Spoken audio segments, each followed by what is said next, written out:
খাবারের সময় আপনারা যদি 5টি ভুল করেন তাহলে আপনাদের জীবনে আয় উন্নতি হবে না, আপনার জীবনে বরকত হবে না, রহমত আসবে না, আল্লাহ আপনার প্রতি নারাজ থাকবেন।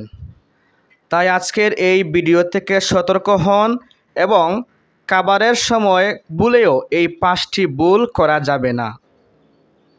ধৈর্য সহকারে এই 5টি ভুল সম্পর্কে জানুন, নিজে সতর্ক হন, অন্যদেরকেও সতর্ক করুন। আশা করছি সম্পূর্ণ ভিডিও জুড়ে আপনারা আমাদের সাথে থাকবেন ইনশাআল্লাহ।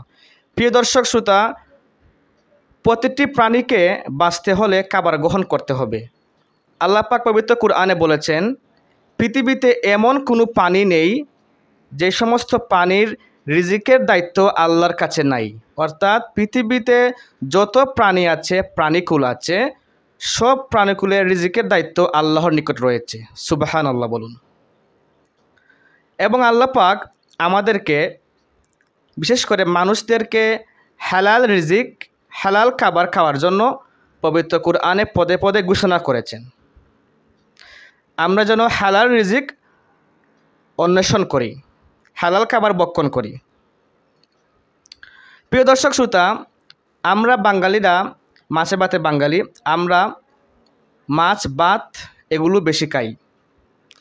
তো এমন 5টি ভুল রয়েছে যে 5টি ভুল করলে, খাবারের মধ্যে এই ভুলগুলো করলে আপনার জীবনে বরকত হবে না, আয় উন্নতি হবে না। আজকে আমরা এই ভুলগুলো সম্পর্কে আলোচনা করব। তো আসুন আমরা শুরু করি। প্রথম ভুলটি হলো খাবারের মাঝখান থেকে খাওয়া।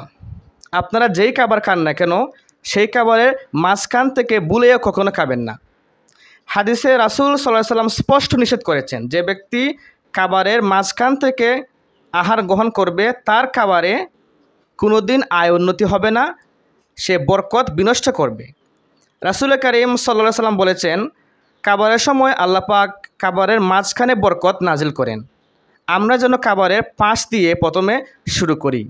আপনারা যখন খাবার খাবেন তখন খাবারের পাশ দিয়ে খাবার শুরু করবেন, তারপর ধীরে ধীরে আপনারা শেষে মাঝখান দিয়ে খাবেন, কিন্তু শুরুতেই মাঝখানে কখনো খাবেন না। তাহলে আপনাদের জীবনে, আপনাদের খাবারে আয় উন্নতি, বরকত হবে না। প্রিয় দর্শক শ্রোতা, আমরা যেন এই ভুলটি না করি। আমরা যখন খাবার গ্রহণ করব, আমরা খাবারের পাশ দিয়ে শুরু করব। আশা করি আপনারা এই পয়েন্টটি বিস্তারিত বুঝতে পেরেছেন। দ্বিতীয় নম্বর যে ভুল, সেই ভুলটি হলো পেট ভর্তি করে না খাওয়া। রাসূল কারীম সাল্লাল্লাহু আলাইহি ওয়াসাল্লাম যখন খাবার গ্রহণ করতেন তখন 3 ভাগে খাবার গ্রহণ করতেন। 1 ভাগ খাবার গ্রহণ করতেন, আরেক ভাগ পানীয়, আরেক ভাগ কালি রাখতেন। কিন্তু আমরা, দুঃখজনক হলে সত্য, আমরা একেবারে গলা অবধি পর্যন্ত খাবার গ্রহণ করি, তারপর আমরা খাবারের দস্তরখানা থেকে আমরা উঠি। এই ভুলটি আমরা যেন না করি। বর্তমান সায়েন্স অ্যান্ড টেকনোলজি অ্যানালাইসিস করেছে যে পেট ভর্তি করে খাবার খেলে মানুষের শরীরে হরেক রকম সমস্যা, রোগবালাই দেখা দিতে পারে। রাসূল কারীম সাল্লাল্লাহু আলাইহি ওয়াসাল্লামের প্রতিটি সুন্নাহের মধ্যে আদর্শ রয়েছে, আমাদের জন্য উপকার রয়েছে। তাহলে আমরা 2 নম্বর পয়েন্ট, পেট ভর্তি করে না খাওয়া। আমরা এই খাবারটি পেট ভরে, বলেও কখনো কোনো খাবার পেট ভরে আমরা খাবো না। অন্য হাদিসে এসেছে, রাসূল সাল্লাল্লাহু আলাইহি ওয়াসাল্লাম বলেছেন, 3 জিনিস মানুষদেরকে মৃত্যুর দিকে ধাবিত করে। একটি হলো অধিক ঘুম, দ্বিতীয় নম্বর হলো অধিক অধিক খাবার গ্রহণ করা, তৃতীয় নম্বর হলো অধিক কথাবার্তা। এই 3টি জিনিস মানুষদেরকে মৃত্যুর দিকে দ্রুত ধাবিত করে। তোর মধ্যে একটি হলো অধিক খাবার, বেশি বেশি করে খাওয়া। তো আমরা লিমিটে খাবার গ্রহণ করব এবং খাবার গ্রহণের সময় আমরা পেটের ক্রিয়োদাংশ আমরা খালি রাখব, পেট উদর পূর্তি করে খাবার গ্রহণ করব না। 3 নম্বর ভুলটি হলো খাবারে অপচয় না করা। খাবারে অপচয় আমাদের নিত্যদিনের রুটিন হয়ে গিয়েছে। আমাদের মধ্যে অনেকেই আছেন খাবার গ্রহণ করার সময় তারা অযথা অনেক অপচয় করেন। এই ভুলটি আজকের পর থেকে কখনো করবেন না। মনে রাখবেন, আল্লাহ পাক স্পষ্ট পবিত্র কুরআনে বলে দিয়েছেন, তোমরা অপচয় করো না, অপচয় থেকে তোমরা নিজেকে দূরে রাখো, কারণ অপচয়কারী হলো শয়তানের ভাই। ইন্নাল মুবাযযিরিনা কানু ইখওয়ানুশ শায়াতিন।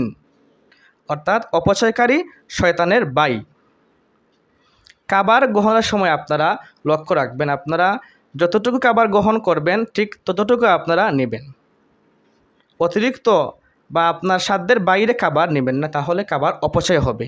আর কাবার অপচয় হলে শয়তান খুশি হয়, আল্লাহ নারাজ হন এবং আপনার জীবনেও আয় উন্নতি বরকত হবে না। তাই কাবার গ্রহণের সময় আপনারা অপচয় করা থেকে নিজেকে দূরে রাখবেন। প্রিয় দর্শক শ্রোতা, 4 নম্বর হলো কাবারের শুরুতে আল্লাহর নাম না নেয়া।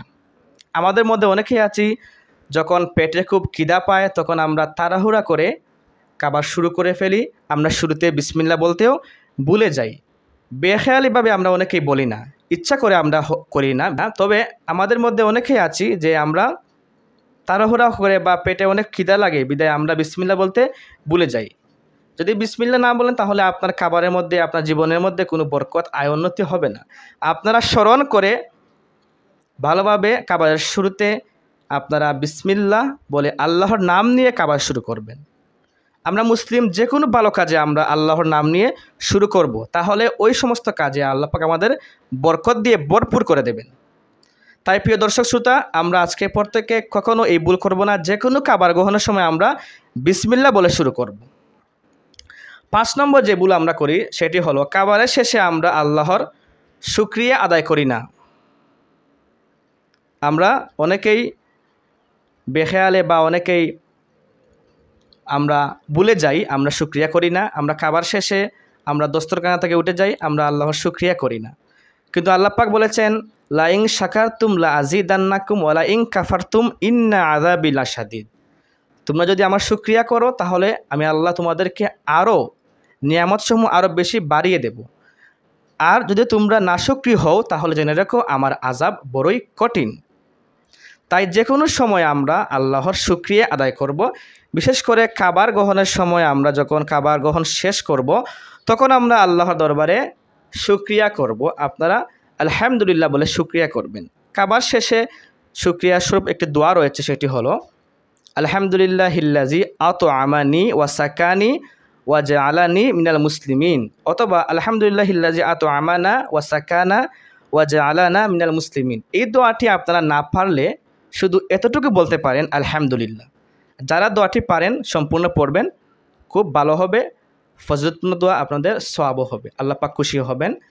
আর যারা পারেন না তারা আলহামদুলিল্লাহ বললেও আদায় হয়ে যাবে, শুকরিয়া আদায় হয়ে যাবে। তো প্রিয় দর্শক শ্রোতা, আমরা আজকে জানলাম কাবার গ্রহণের সময় এই 5টি ভুল আমরা যেন না করি।